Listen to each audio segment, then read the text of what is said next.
할렐루야, 말씀과 동행하는 하루에 나오시 여러분들 축복합니다. 오늘도 한 번도 살아보지 못한 귀한 하루가 시작되었습니다. 하나님께서 우리에게 허락하신 이 하루, 하나님의 음성과 말씀 따라 살아내는 우리 모두가 되기를 바랍니다. 사도신경으로 우리 신앙을 고백하며 오늘 말동안 시작합니다. 나는 전능하신 아버지 하나님 천지의 창조주를 믿습니다. 나는 그의 유일하신 아들 우리 주 예수 그리스도를 믿습니다. 그는 성령으로 잉태되어 동정녀 마리아에게서 나시고 본디오 빌라도에게 고난을 받아 십자가에 못 박혀 죽으시고 장사된 지 사흘 만에 죽은 자 가운데서 다시 살아나셨으며 하늘에 오르시어 전능하신 하나님 우편에 앉아 계시다가 거기로부터 살아있는 자와 죽은 자를 심판하러 오십니다. 나는 성령을 믿으며 거룩한 공교회와 성도의 교제와 죄를 용서받는 것과 몸의 부활과 영생을 믿습니다. 아멘. 오늘 저와 여러분이 함께 나눌 말씀은 여호수아서 4장입니다.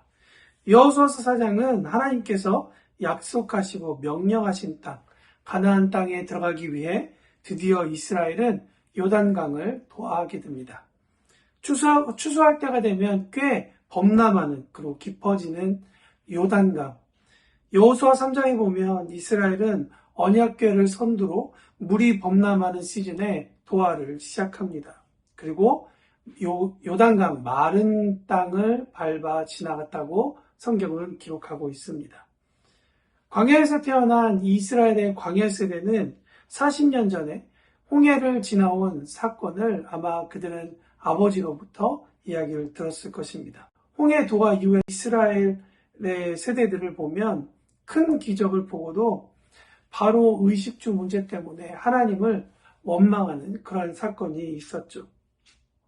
이번에 요단강 도하에서는 이스라엘이 하나님의 능력으로 어려움을 극복하고 그들의 삶 속에서 나타난 하나님의 역사를 기억하기 위해서는 이날의 승리를 기억하고 회고하는 것이 필요했고 또 이는 또 앞으로 다가올 여러 가지 어려움과 특별히 가나안 땅에서 일어나게 될 많은 전투 가운데에서 하나님으로 인해 용기를 얻게 하는 아주 큰 의미를 가지고 있는 사건이라고 우리는 알 수 있습니다.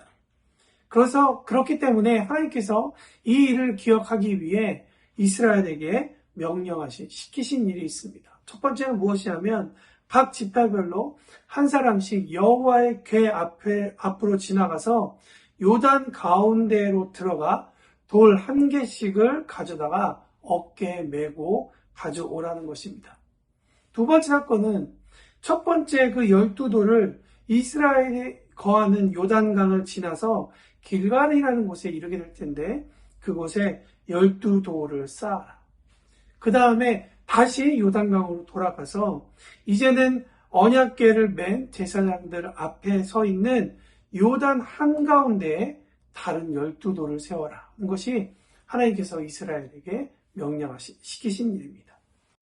그렇다면 이 행동 가운데서 하나님께서 이스라엘에게 가르쳐주고 싶은 것은 무엇이었을까? 누군가, 특별히 성경 오늘 본문 말씀에 보면 자손들이 이 돌들을 보고 이 의미에 대해서 요단강을 건너갈 때 하나님께서 일하신 것, 특별히 요단강 물이 끊어진 일을 기념하는 것, 요단강 물을 끊으신 하나님이 이스라엘 백성의 주인이시라는 사실을 알아갈 때 하나님께서 이 말씀을 듣고 또 이 말씀을 기념하는 그 사람들을 향하여서 그래 나는 너와 함께하고 있다. 그때나 지금이나 너의 하나님이다라고 알려주기 위해서라는 것이죠. 이는 땅의 모든 백성에게 하나님의 여호와의 손이 강하신 것을 알게 하며 너희가 너희 하나님 여호와를 항상 경외하게 하려 하심이라 라고 말씀드리고 있습니다. 그렇다면 오늘 본문은 우리에게 어떤 도전을 줄까요? 저는 세 가지 정도 생각을 해봅니다. 첫 번째, 하나님을 믿고 요단강 속으로 걸어 들어가는 이스라엘처럼 오늘 하루 하나님께서 주신 감동에 순종하며 그가 보내시는 그 상황 속으로 들어가는 발걸음을 하나님은 칭찬하신다고 저는 믿습니다. 성령님의 성령의 감동에 순종하고 들어가야 한다는 사실은 우리 모두가 아는 사실이죠. 그러나 중요한 것은 그 사실을 머릿속으로 아는 것 것만이 아니라, 아는 것에서 끝나는 것이 중요한 것이 아니라 그것을 실제로 옮기는 삶. 여러분, 머리로서 아는 것과 그 실제로 들어가서 그 감동함을 삶에서 옮기는 그러한 삶은 완전히 다르다는 것이죠.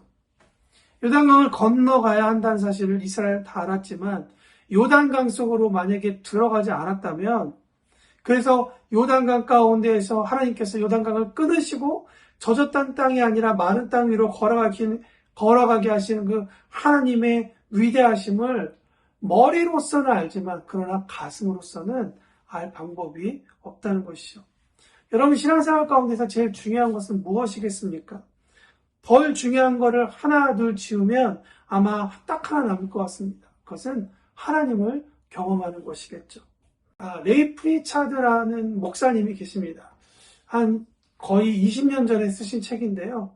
하나님 아직도 나를 인도하시나요? 라는 책이 있습니다. 그 책에 보면 이런 구절이 나옵니다.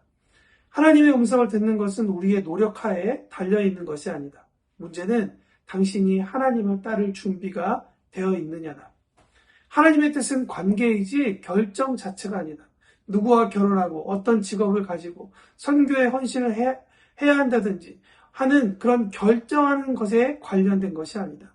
가장 중요한 것은 하나님 곁에서 그분이 인도하시는 곳은 어디든 갈 마음이 있는가이다. 명심하라. 우리는 공식을 원하지만 하나님은 관계를 원하신다. 하나님께서 가자 하실 때 그 말씀을 믿고 여러분은 겁나 많은 요단강 속으로 여러분의 첫걸음, 여러분의 삶을 그렇게 내디딜 수 있겠습니까? 들어가지 않으면 여러분은 하나님의 역사를 언제나 언저리에서 보는 사람이지 그 하나님의 역사를 한가운데서 볼 수 있는 사람은 아니라는 것이죠. 저는 목사로서 여러분의 삶이 여러분의 영혼을 책임지는 사람으로서 저 또한 하나님의 백성으로서 하나님께서 말씀하실 때 요단강 속으로 들어가길 원합니다. 그리고 그 들어가는 과정 가운데서 하나님의 칭찬을 많이 받고 싶습니다. 저 삶뿐만 아니라 여러분의 삶도 그런 삶이 되기를 원합니다.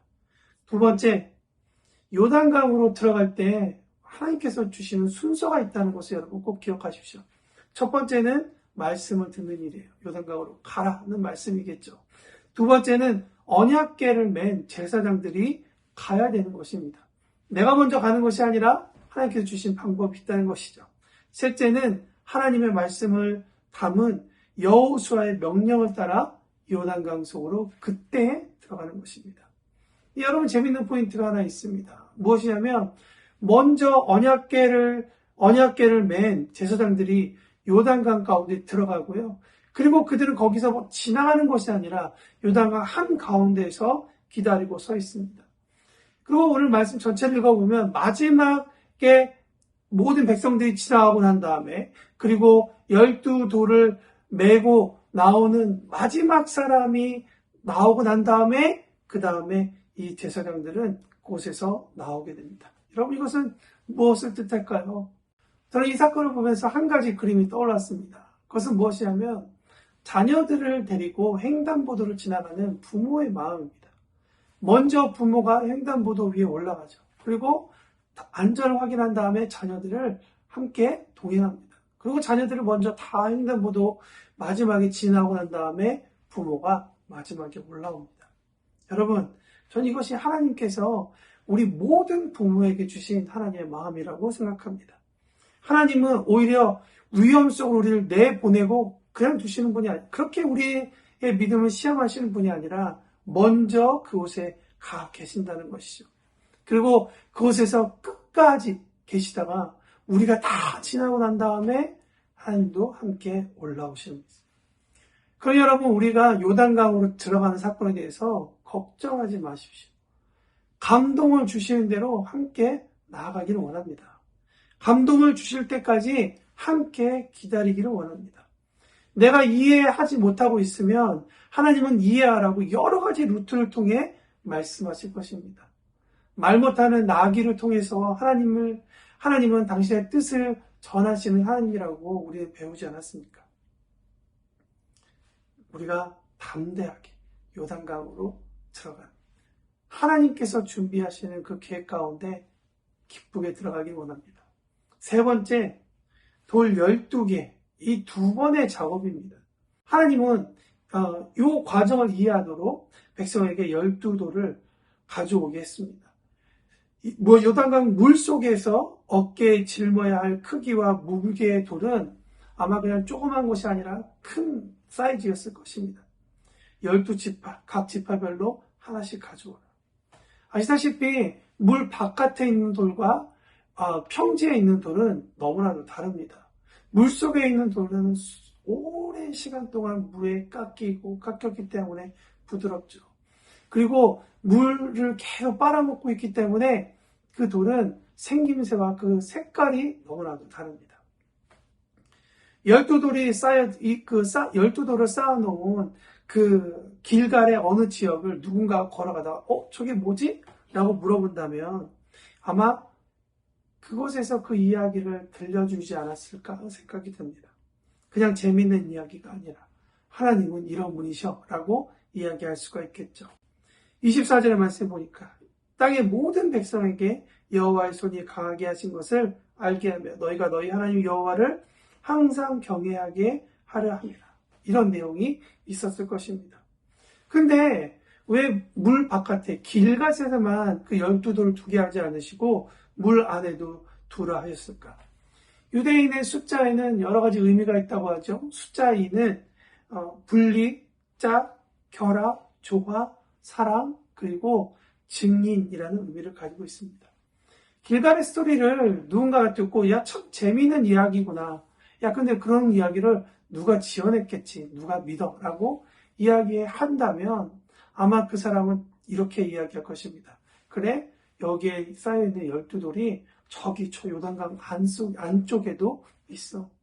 지금은 범람해서 보이지 않지만 범람하지 않는 요단강이 가라는 때에 한번 와서 봐봐. 사람이 쌓아놓은 12돌이 거기에 있어. 물 바깥에 있어야 할 돌이 물 안에 있다면 그 돌들도 다른 모양이겠죠. 그래서 하나님께서 이 이야기의 주인공인가라는 것을 사람들은 알게 될 것입니다. 결론입니다. 여러분, 하나님께 여러분은 왜 감동을 받기 원하십니까? 여러 가지 이유가 있겠지만 결국엔 하나님을 더 경험하기 위해서 아니겠습니까? 하나님을 경험했을 때 희열과 짜릿함. 여러분, 그 때문에 우리가 신앙생활 하는 거 아니겠습니까? 요즘 여러분에게 주신 감동이 있는데 선뜻 순종하지 못하고 주저하고 있다면 오늘 이 말씀은 하나님께서 요단강으로 들어가라는 하나님의 초대의 글이라고 생각해 볼 수 있지 않을까 생각합니다. 요단강 안으로 들어가십시오. 걱정과 근심이 있겠지만 이미 여러분이 그 가운데 들어가실 때 하나님은 요단강 안에서 여러분에게 마른 길을 걸어가도록 준비하셨을 것입니다. 그리고 여러분의 마지막까지 지켜주시는 분이라고 오늘 말씀은 약속하고 있습니다. 여러분이 그렇게 걸어갈 때 사람들은 여러분의 믿음을 통해 일하시는 하나님, 위대한 하나님을 경험하게 될 것입니다. 여러분의 삶을 통해 오늘 하루 하나님의 위대함이 더 드러나는 귀한 하루가 되기를 축복합니다.